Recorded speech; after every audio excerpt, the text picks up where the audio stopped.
Hello everyone, hope all of you are well. 12th standard chemistry chapter number 2 solutions. आज का ये पूरा का पूरा लेक्चर सॉल्यूशन चैप्टर बेस्ड रहेगा, क्योंकि बहुत दिनों से मैं जो 12th में नहीं अपडेट कर पा रहा था, रीज़न आप लोग जानते ही हैं, but then also show must go on. So ये 12th का सॉल्यूशन चैप्टर का पूरा वीडियो रहेगा. सॉल्यूशन हम लोग बहुत पहले से ये वर्ड सुनते आ रहे हैं, solution. What is solution? Can anyone tell me? It is a homogeneous mixture of solute and solvent. A homogeneous mixture of solute and solvent.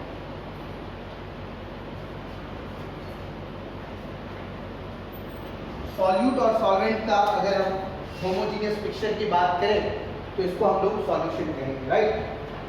अब आपके दिमाग में होगा सॉल्यूट और सॉल्वेंट, राइट.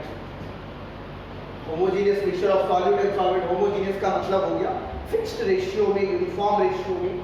क्योंकि कोई भी सॉल्यूशन आप बनाते हो, प्रैक्टिकली सोचो, अगर हम लोग शुगर सॉल्यूशन बनाते हैं, शरबत बनाते हैं, तो शरबत में क्या करना पड़ता है?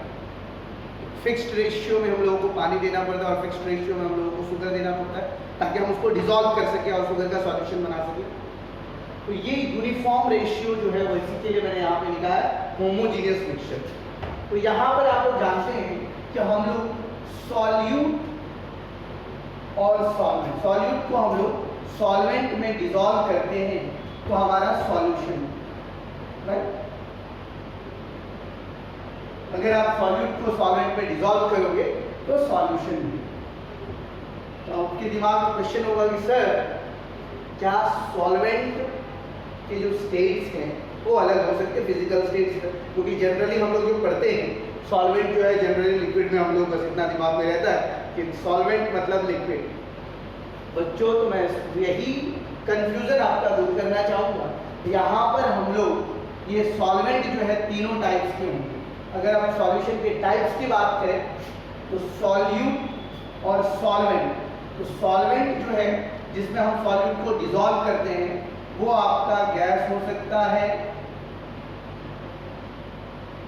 सॉल्वेंट जो है आपका लिक्विड हो सकता है और सॉल्वेंट जो है आपका सॉलिड हो सकता है. तो क्या बात कर रहे हो सर, सॉल्वेंट ये तीनों हो सकते हैं? यस.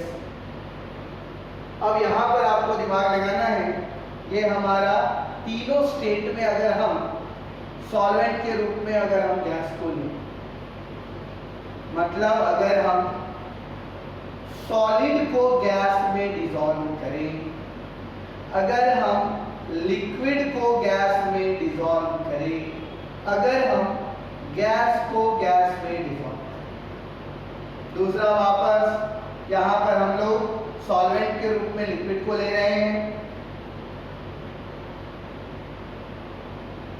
क्या कर रहे हैं हम लोग? सॉल्वेंट के रूप में लिक्विड को ले रहे हैं. तो यहाँ पर वापस हम सॉलिड को लिक्विड में डिसॉल्व करें, लिक्विड को लिक्विड में डिसॉल्व करें और गैस को लिक्विड में डिसॉल्व करें. मतलब हमारा सॉल्वेंट जो है एक हम लोग कांस्टेंट करके उसमें डिफरेंट फिजिकल स्टेट्स वाले सॉलिड को डिसॉल्व करते हैं. तीसरा हमारा, इसमें भी वही स्टेट जो मैंने आपको बताया, अगर हम सॉलिड को सॉलिड में डिसॉल्व करें, अगर हम लिक्विड को सॉलिड में डिसॉल्व करें और अगर हम गैस को सॉलिड में डिसॉल्व करें. तो बच्चों आपके दिमाग में क्वेश्चन आएगा कि सर इसके कुछ एग्जाम्पल दीजिए तो पता चलेगा. वैसे तो जनरली नहीं पता चलेगा कि आखिर ये क्या है, मतलब किसको किस में मिला दी, राइट. आप लोगों के दिमाग में क्वेश्चन आना चाहिए कि सर ये तो आपने कह दिया कि यहाँ पे सॉल्यूट और सॉल्वेंट में हम लोगों ने अलग अलग फॉर्म्स में देखा कि सॉल्यूट तो भाई चलो सॉलिड लिक्विड गैस बराबर है, लेकिन सॉल्वेंट में हम लोगों ने अलग अलग फॉर्म्स लिए, तो आपके दिमाग में वापस एक अलग प्रकार का क्वेश्चन आ रहा होगा कि सर ये कैसे हो सकता है, राइट। तो मैं आप लोगों को अभी बताने वाला हूँ इस चीज़ के बारे में। तो बच्चों यहाँ पर सबसे पहला,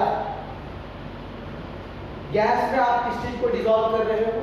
सॉलिड को डिजॉल्व कर रहे हो गैस में। तो कोई ऐसा दिमाग आप लोगों को है कि मतलब कौन से सॉलिड को हम गैस में डिजॉल्व करें ताकि हमारा जो सॉल्यूशन, मतलब आप कैम्फर का नाम सुना? कपूर, कितने लोगों ने कपूर का नाम सुना? अगर आप कैम्फर को नाइट्रोजन गैस में डिजॉल्व करेंगे, कैम्फर जानते हो आप लोग, कपूर, कैम्फर और नाइट्रोजन गैस को अगर आप डिजॉल्व कर रहे हो तो कैसा आएगा आपको? ये सॉलिड इन गैस होगा या नहीं होगा? कैम्फर हमारा सॉलिड है, नाइट्रोजन हमारा गैस स्टेट में है, तो ये जो सॉल्यूशन मिलेगा बच्चों, that will be a solution which is mixed between the solid and gas. Liquid और गैस का जी।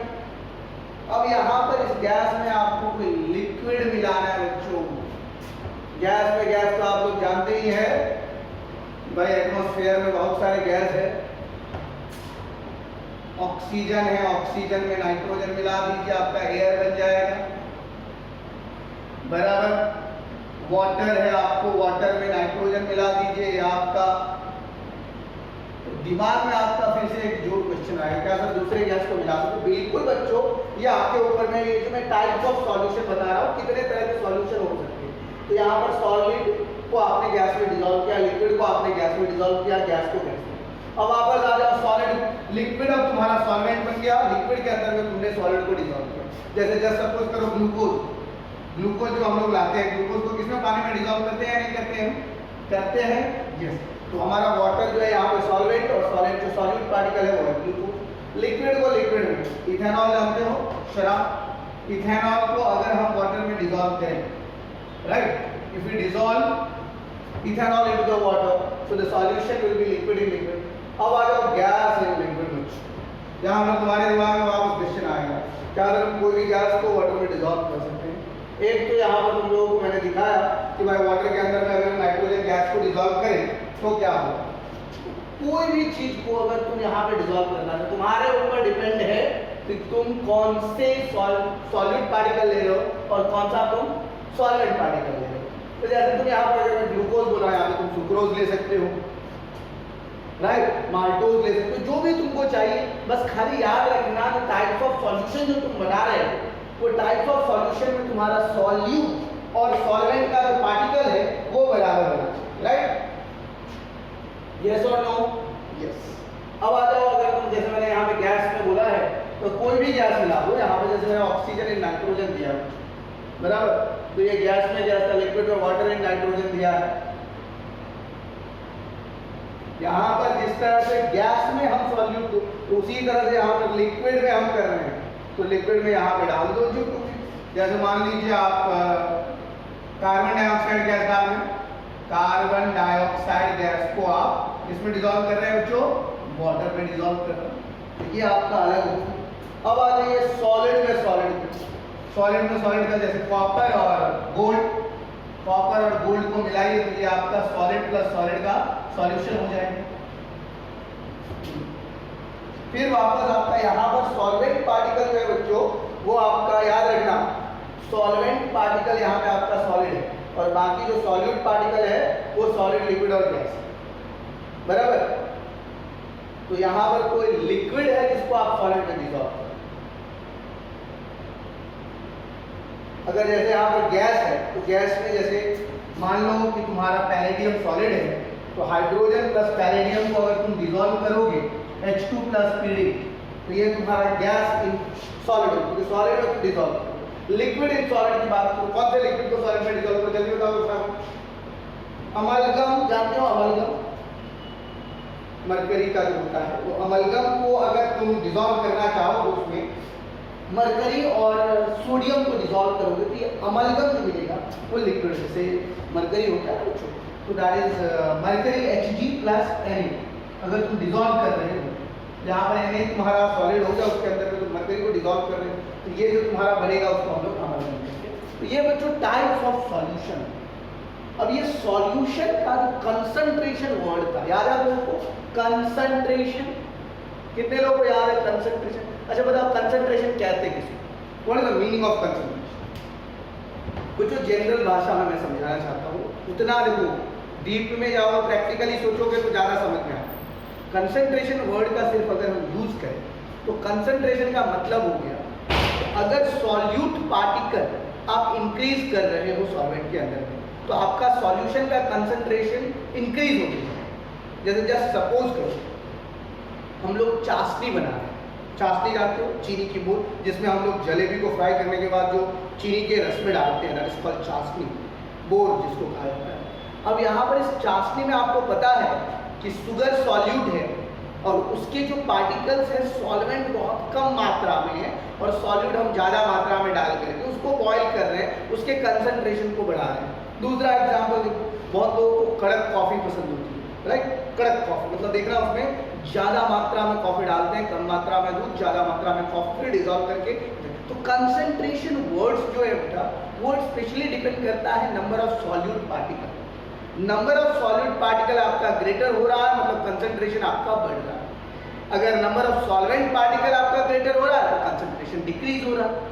तो यहाँ पर कंसंट्रेशन जो हम लोगों ने 11th स्टैंडर्ड में जैसे यूज किया था, आप लोगों को याद होगा कंसंट्रेशन में हम लोगों ने 3 टर्म यूज किया था। सबसे पहला वर्ड किया था मोलैरिटी, दूसरा वर्ड हमने यूज किया था मोलालिटी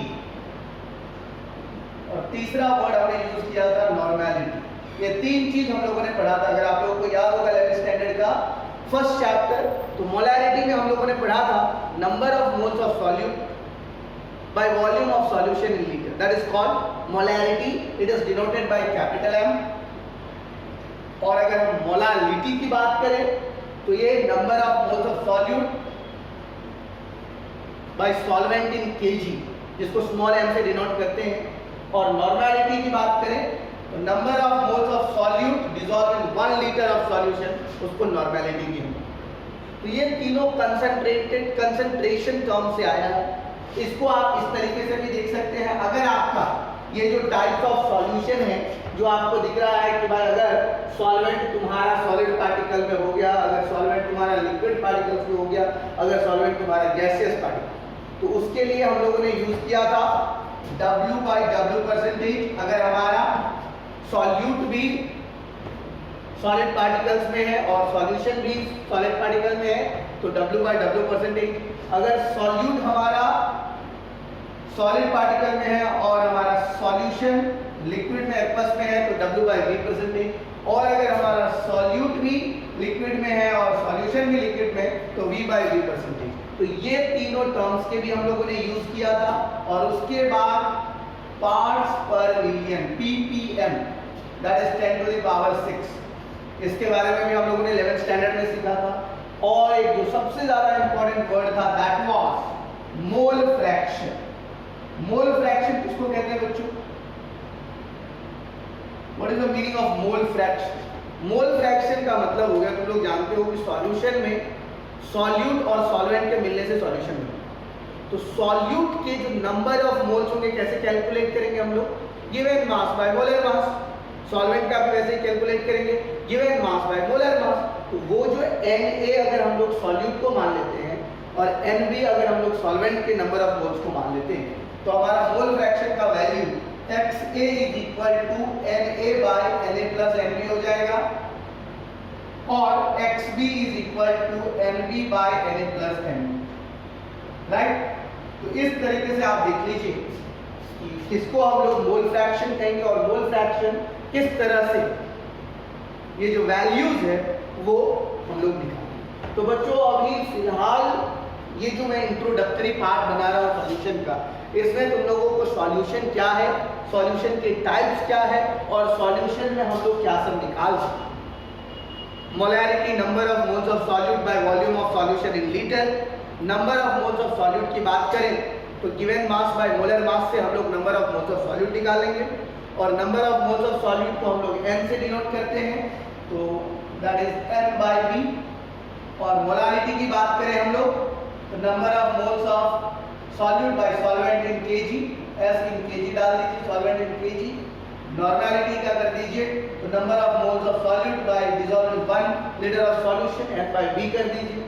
तो इसमें बहुत सारी चीजें हम लोगों ने पढ़ा भी था। m1v1 is equal to m2v2, ये हम लोगों ने मोलैरिटी में पढ़ा था। नॉर्मैलिटी में n1v1 is equal to n2v2 हम लोगों ने पढ़ा था। तो ये नॉर्मैलिटी में हम लोगों ने पढ़ा था। तो ये सारा का सारा जितना भी तुम लोगों ने 11th स्टैंडर्ड में पढ़ा था उसका यूज अब तुम्हारे 12th स्टैंडर्ड में। 12th स्टैंडर्ड के एनसीईआरटी एक्सरसाइज में कुछ क्वेश्चंस होंगे, उसको एक बार आप लोग देख लेना एग्जांपल्स में, इन टेक्स्ट में भी। अगर उससे रिलेटेड तुम लोगों को कोई भी दिक्कत हो, जैसे मान लो अगर कोई कहता है तुम्हारा 10% बाय मास, 10% बाय मास, अगर कोई सॉल्यूशन में सॉल्यूट का पार्टिकल 10% बाय मास है तो इसका मतलब क्या होगा बता सकते हो? 10% बाय मास का मतलब हो गया उस सॉल्यूशन 100 ग्राम सॉल्यूशन में 10 ग्राम तुम्हारा सॉल्यूट पार्टिकल है और 90 ग्राम तुम्हारा सॉल्वेंट पार्टिकल। मतलब 10% बाय मास का मतलब हो गया 10 gram of solute dissolve in 90 gram of solvent to give 100 gram of solution. उसी तरीके से percentage by mass, percentage by volume, ये दोनों चीज तुम्हारे दिमाग में रहना चाहिए। मोल फ्रैक्शन तुम लोगों को आना चाहिए निकालने। इस चैप्टर में जो मेन टर्म्स यूज हो रहे हैं that is molarity, molarity and mole fraction. ये तीन चीज का तुमको बढ़िया से नॉलेज होना चाहिए। और वो नॉलेज क्या मैंने तुम लोगों को जस्ट बताया, molarity is equal to number of moles of solute by solvent in KG, molarity number of moles of solute dissolved in 1 kg of solvent, और उसके बाद मतलब सॉल्वेंट इन केजी है, और मोल फ्रैक्शन में number of moles of solute by number of moles of solute plus number of moles of solvent. इतना आप लोगों को याद रखना है। और इस आधार पर आप लोग हमारे जो फर्स्ट टॉपिक है इस चैप्टर का, सॉल्यूशन चैप्टर का, उसको आप लोग बना सकते हैं। क्या ये बनाने में आप लोगों को कोई दिक्कत होगा? अब जब ये सारी चीज आप सीख जाओगे तो उसके बाद आपके दिमाग में क्वेश्चन आएगा, सर इतना ही पढ़ना है सॉल्यूशन? नहीं बच्चों, इस चैप्टर में ये सिर्फ इंट्रोडक्टरी पार्ट है। इस चैप्टर में जो आपको पढ़ना है वो सबसे बड़ा टर्म है वेपर प्रेशर। बोलोगे वेपर प्रेशर, ये क्या होता है सर वेपर प्रेशर? अच्छा बच्चों, आप लोग बॉइलिंग पॉइंट जानते हो? कोई भी चीज बॉइल कब, टेम्परेचर दोगे तो बॉइल करेगा ना सॉल्वेंट। पानी है, पानी को बॉइल करना है, गैस चूल्हा पे डाल दिया, हाई कर दिया, 100 डिग्री सेल्सियस के रूप में पहुंचा और बॉइल करने में। तुम्हारे दिमाग में क्वेश्चन आता नहीं कुछ। अब मैं तुमको बताता हूँ रियल फैक्ट बॉइल करो। किसी भी लिक्विड का, चाहे वो इथेनॉल हो, चाहे वाटर हो, बेंजीन हो, कोई भी लिक्विड, कोई भी ऑर्गेनिक सॉल्वेंट, इनऑर्गेनिक सॉल्वेंट, जो भी तुम सॉल्वेंट लेना चाहो, कोई भी सॉल्वेंट तब बॉइल करता है जब उसका वेपर प्रेशर एटमॉस्फेरिक प्रेशर के बराबर है। एटमॉस्फेरिक प्रेशर हमारा जो वातावरण का जो प्रेशर है 1, जिसको 1 हम लोग डिनोट करते हैं। अगर वो वेपर प्रेशर उस लिक्विड का, उस सॉल्वेंट का अगर वेपर प्रेशर तुम्हारा एटमॉस्फेरिक वेपर प्रेशर के बराबर में हो जाता है तो समझ लेना वह लिक्विड, वह सॉल्वेंट तुम्हारा बॉइल करता है। तो वेपर प्रेशर और बॉइलिंग पॉइंट इस पूरे चैप्टर में तुमको कहीं नहीं छोड़ी। तो वेपर प्रेशर तुमको हमेशा याद रखना है। इसके लिए हमारे हेनरी साहब, हमारे रॉल्ट साहब, हमारे वेरेंट ऑफ फैक्टर साहब, बहुत सारे साहब ने इसमें रूल्स दिया है। तो सबसे ज़्यादा ज़रूरी जानना था तुम्हारे लिए वेपर प्रेशर। वेपर प्रेशर तो तुम जानते हो, कोई भी लिक्विड ऑटोमेटिकली तो खोलेगा नहीं। जैसे मान लो अगर मैं पानी को ही बॉईल करना है तो पानी क्या ऑटोमेटिकली बॉईल करने लगे, बेटा गैस पे डालोगे, गैस चालू करोगे, उसके ऊपर में अगर कोई प्लेट रख दोगे जो कवर्ड हो जाएगा तो कम समय में तुम देखोगे, क्योंकि प्रेशर तुमने अप्लाई किया, टेम्परेचर तुमने अप्लाई किया, तो फिर वेपर प्रेशर आया, और वेपर प्रेशर आया तो पता चल गया कि भाई ये किस किस के प्रोपोर्शनल में है, किस किस के इनवर्स में। तो वो सारी चीजें हम लोग डिस्कस करेंगे।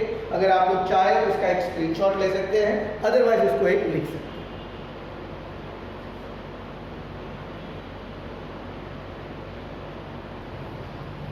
तो बच्चों यहाँ पर जो मैं बात कर रहा हूँ, अब मैं बात कर रहा हूँ सॉल्यूशन का। तो सॉल्यूशन का जो कंसंट्रेशन है बच्चों, तुम लोगों ने ली चैटरलीज प्रिंसिपल यूज किया होगा chapter number 7 equilibrium, class 11 chapter number 7 chemical equilibrium. उसमें आप लोगों ने सॉल्यूशन 3 चीजों पे डिपेंड करता है, टेम्परेचर, प्रेशर और वॉल्यूम। तो जितना ज़्यादा आप टेम्परेचर बढ़ाओगे सॉल्युबिलिटी इंक्रीज होते जाएगा, सॉल्यूशन आपका सेचुरेटेड अनसेचुरेटेड क्या है सब आपको पता चलते जाएगा, राइट। तो सॉल्यूशन का जो ये टेम्परेचर, प्रेशर और वॉल्यूम है, ये तीनों फैक्टर्स, और ये तीनों के लिए आपके पास दो चीज का होना बहुत ही जरूरी है। एक है सॉल्यूशन में आपका जो सॉल्वेंट है या सॉल्यूट है, तो सॉल्यूट का पार्टिकल्स कैसा है, वोलाटाइल है या नॉन वोलाटाइल, वोलाटाइल सॉल्यूशन है या नॉन वोलाटाइल सॉल्यूशन। तो ये डिपेंड करेगा आपका number of moles of solute और सॉल्यूट के नेचर कि किस तरह का। और अगर आपका सॉल्यूशन इन सारी चीजों को सॉल्यूट, सॉल्वेंट, जिसमें हम लोग कहते हैं कि भाई इसका जो मोल फ्रैक्शन हम लोग निकालते हैं XA = NA + NB, मतलब सॉल्यूट और सॉल्वेंट दोनों का जो हम लोग मोल फ्रैक्शन निकालते हैं तो हम लोग को पता चल जाता है कि सॉल्यूशन की वैल्यू 1 है या नहीं है, ये वोलाटाइल सॉल्यूशन है या नहीं। तो बच्चों सबसे पहले सॉल्युबिलिटी इंक्रीज करने के लिए टेम्परेचर इंक्रीज करोगे, सैचुरेटेड सॉल्यूशन है या नहीं है, अगर सैचुरेटेड सॉल्यूशन है वोलाटाइल सॉल्यूशन है, सैचुरेटेड सॉल्यूशन नहीं है नॉन वोलाटाइल सॉल्यूशन। अब यहां पर एक साइंटिस्ट उन्होंने कहा कि अगर आप वेपर प्रेशर इंक्रीज कर रहे हो, मतलब उनका कहने का सीधा सीधी मतलब था कि अगर आप प्रेशर दे रहे हो, प्रेशर इंक्रीज कर रहे हो सॉल्यूशन में, तो किस चीज पे डिपेंडेंट करना चाहिए। प्रेशर को अगर आप इंक्रीज करोगे, डेफिनेटली है प्रेशर अगर हम इंक्रीज, सपोज कीजिए आप कोई भी सॉल्यूशन के प्रेशर, जो आपके वोलेटाइल सॉल्यूशन है प्रेशर, वो किस चीज पे डिपेंड करेगा, वो डिपेंड करेगा आपका mole fraction. Pressure is directly proportional to mole fraction. ये देने वाले साइंटिस्ट का नाम था हेनरी। हेनरी साहब ने इसको दिया था, Henry's law, vapour pressure is directly proportional to the mole fraction. और मोल फ्रैक्शन आपका कहां से आया, कंसंट्रेशन ऑफ द सॉल्यूशन, किस तरह का सॉल्यूशन होगा। तो यहां पर जो वेपर प्रेशर इन्होंने दिया, तो उन्होंने कहा भाई इसको प्रेशर कांस्टेंट को हम लोग हटाते हैं, तो कुछ कांस्टेंट डालते हैं, तो Henrys constant KH = Henry's constant = vapour pressure by, ये इन्होंने दिया। उनका कहने का मतलब था कि अगर वेपर प्रेशर डिपेंड करेगा आपको कंसंट्रेशन ऑफ द सॉल्यूशन का कंसंट्रेशन कैसा है उसके ऊपर में डिपेंड करेगा, और सॉल्यूशन का कंसंट्रेशन डिपेंड करेगा हमारा mole fraction, number of moles of solute by dissolving solution, मतलब मोलैर। तो इनका कहने का मतलब था कि अगर आपका सॉल्यूशन का कंसंट्रेशन ज्यादा है, मतलब उसके अंदर में ज्यादा प्रेशर होता है। तो ये हमारे हेनरीज लॉ थे। हेनरी साहब ने कहा कि अगर आप किसी भी लिक्विड में सॉल्युबिलिटी को इंक्रीज करना चाहते हैं, तो उसके अंदर में जो भी लिक्विड के सॉल्यूशन के सरफेस पे है, तो आप प्रेशर को इंक्रीज कर दीजिए। आपका डायरेक्टली जो गैस प्रेजेंट होगा उस लिक्विड में, partial pressure of the gas present above the surface of the liquid or a solution is directly proportional to that solution। उनका कहने का मतलब था कि vapor pressure of the solution is directly proportional to the solubility concentration of the solution। ये उनका कहने का मतलब। और उन्होंने इस चीज को रिसर्च किया, बहुत सारे एग्जाम्पल्स दिए और इस पर न्यूमेरिकल भी सॉल्व किया, और उन्होंने कहा बिल्कुल सही है कि अगर किसी भी लिक्विड में आप सॉल्यूट को डिसॉल्व कर रहे हो, तो डेफिनेटली आपको पता है कि वहां पे जो वेपर प्रेशर होगा वो कंसंट्रेशन के ऊपर में तो डिपेंड करेगा या नहीं। प्रेशर इंक्रीज कर रहे हो तो कंसंट्रेशन भी इंक्रीज करेगा। So here it is written that vapour pressure of the gas of the solution is directly proportional to the concentration of that solution. तो ये था हमारा हेनरीज लॉ। इसके बाद हमारे रॉल्ट साहब, तो उन्होंने रॉल्ट साहब ने कहा कि भाई साहब मुझे एक चीज बताइए, आप बिल्कुल सही कह रहे हो कि भाई कंसंट्रेशन ऑफ द सॉल्यूशन पे तो आपका सही है कि डिपेंड करेगा। रॉल्स ने कहा कि सर आप जो कह रहे हो मैं आपकी बात से बिल्कुल सहमत हूँ, लेकिन ये कंसंट्रेशन और मोल फ्रैक्शन में थोड़ा डिफरेंस है। बोला कि सर पहले आप मुझे एक चीज बताइए कि दोनों में अलग अलग प्रेशर होगा या नहीं होगा। बिल्कुल होगा भाई, सॉल्यूट में अलग होगा और सॉल्वेंट में अलग होगा। उन्होंने कहा कि अगर हम सॉल्यूट की बात करें तो vapour pressure is directly proportional to the solute का mole fraction and vapour pressure is directly proportional to solvent का मोल फ्रैक्शन। अगर इसको आप बदलना चाहें तो P is equal to P naught XA और इसको कहना चाहें तो P is equal to P naught XB हो जाएगा, जहां पर ये आपका प्रेशर कांस्टेंट है, ये सॉल्यूट का, ये सॉल्वेंट का। तो उन्होंने कहा बात आपका बिल्कुल सही है सर, इसमें कोई दिक्कत नहीं, मैं कह भी नहीं रहा हूं। और जैसे कि हम लोगों ने डाल्टन्स पार्शियल प्रेशर में पढ़ा था, टोटल प्रेशर याद है आप लोगों को, total pressure is equal to sum of all partial pressures. P total आपका यहां पर हो जाएगा, अगर आप यहां पर इस एक के लिए निकाल रहे हो, B के लिए निकाल रहे हो तो PA प्लस PB हो जाएगा आपका, और PA की वैल्यू आपने जस्ट निकाला है P naught XA plus P naught XB। यहां पर मैं आपको बताना चाहूंगा कि XA और XB की वैल्यू को अगर आप सम करते हो तो 1 होगा। अगर हम इसको XB जो सॉल्वेंट के टर्म में करें तो XB is equal to 1 minus XA, या XA के टर्म में ले जाए तो 1 माइनस XB लिख सकते हैं नहीं लिख सकते? यस और नो? डेफिनेटली लिख सकते हैं। तो क्या हम PA के बदले P नॉट 1 माइनस XB लिख सकते हैं बच्चों? यस और नो? डेफिनेटली लिख सकते हैं। तो ये P नॉट, अब आप यहां पर ये जो फॉर्मूला आप अप्लाई करोगे 1 minus XB plus P naught XB, इसको थोड़ा ध्यान से देखना, बहुत बच्चों को कंफ्यूजन होता है यहाँ पर कि सर ये जो आप पार्शियल प्रेशर का सम कर रहे हो 1 माइनस XB और XB क्या कर रहे हो सर, कुछ समझ में नहीं आ रहा है, टोटल प्रेशर आपने कैसे किया? तो मुझे ये टोटल प्रेशर का फॉर्मूला है बच्चा कि भाई आप सॉल्यूट का कितना प्रेशर लगा, सॉल्वेंट का कितना प्रेशर लगा, उस दोनों को सम कर दीजिए तो सॉल्यूशन में कितना प्रेशर लगा वो आपको निकलेगा या नहीं निकलेगा। मुझे पहले ये बताइए, क्या ये टोटल प्रेशर का वैल्यू आप लोगों से निकलेगा या नहीं निकलेगा? निकलेगा, श्योर निकलना चाहिए। यहां पर एक चीज तुम कर सकते हो, जैसे बच्चों यहां पर तुम लोगों ने इसको एक किया है तो यहां पर 1 डाल दो, यहां पे भी 1 डाल दो, यहां पे 1 डाल दो, तो ये P टोटल तुम्हारा जो वैल्यू होगा P not 1 minus P not 1 XB plus P naught XB।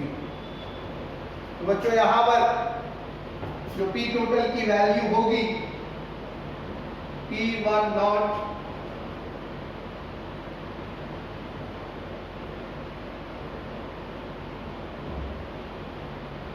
अगर इसको आगे कर दो P naught XB minus P1 naught XA, तो इस दोनों में से सॉरी XB नॉट XA, यहाँ पर भी XB ही होगा क्योंकि हमने XA को XB में कन्वर्ट किया था, तो P1 naught plus XB common ले लीजिए, P not minus P1 not की वैल्यू, ये आपका P टोटल की वैल्यू। यहाँ पर आपको यहाँ तक समझने में कोई दिक्कत है?